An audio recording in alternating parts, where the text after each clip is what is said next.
much more than a job. Overnight, I became a caregiver to 61 dogs after one of the biggest rescues from the dog meat trade in Cambodia.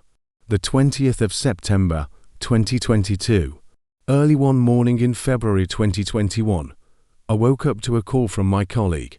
She informed me that the Siem Reap Provincial Department of Agriculture and the Provincial Police Commissioner had just intercepted a minivan carrying 61 dogs headed for a slaughter in Kampangkam, Cambodia.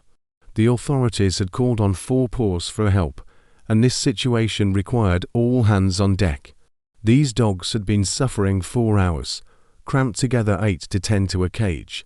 They were injured, dehydrated, and needed to be released and treated immediately.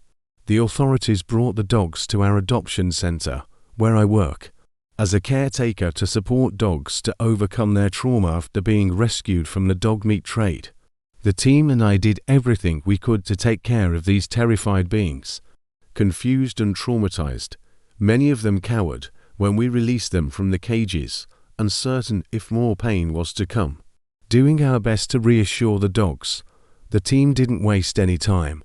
We got to work and provided much-needed medical attention, water, food, and affection to the dogs, and slowly they came to trust us humans a little bit more. Victims of the trade. Many people assume that most victims of the dog meat trade are strays snatched off the street.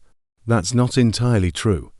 As we were helping these poor animals, we could tell that many were also stolen pets that had been loved and cared for by their families. Ripped from their homes, abused and traumatized, all we could do was show them and the other survivors that they were all safe now, that we were here to love and care for them. The room filled with panic. We had all experienced a lot that day, humans and dogs alike. As I was about to leave for the evening, I wished the dogs a good night. But before I could turn off the lights, desperate whimpering broke out in the room. I went back into the kennel to offer them a few more scratches behind the ears when one of the dogs jumped on my arm and licked my face. This friendly fellow would later come to be known as Jackson. As I hugged Jackson, feeling a bit taken aback by his reaction, I looked around the shelter. Dozens of pairs of eyes were staring at me, pleading, "Don't leave us alone." How could I leave them that night? They had been through hell and only narrowly escaped the butcher's knife. The dogs needed me. I called my family to tell them I would be spending the night at the adoption center. Lying on a makeshift bed on the ground next to the gate of the kennel, I reached my hand through the bars. Within a few moments, I felt Jackson's grateful head on my hand.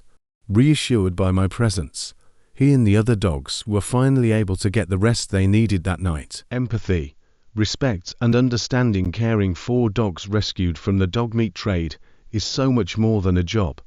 I have learned a lot about love and resilience. These amazing creatures can sense everything and seem to give back endlessly.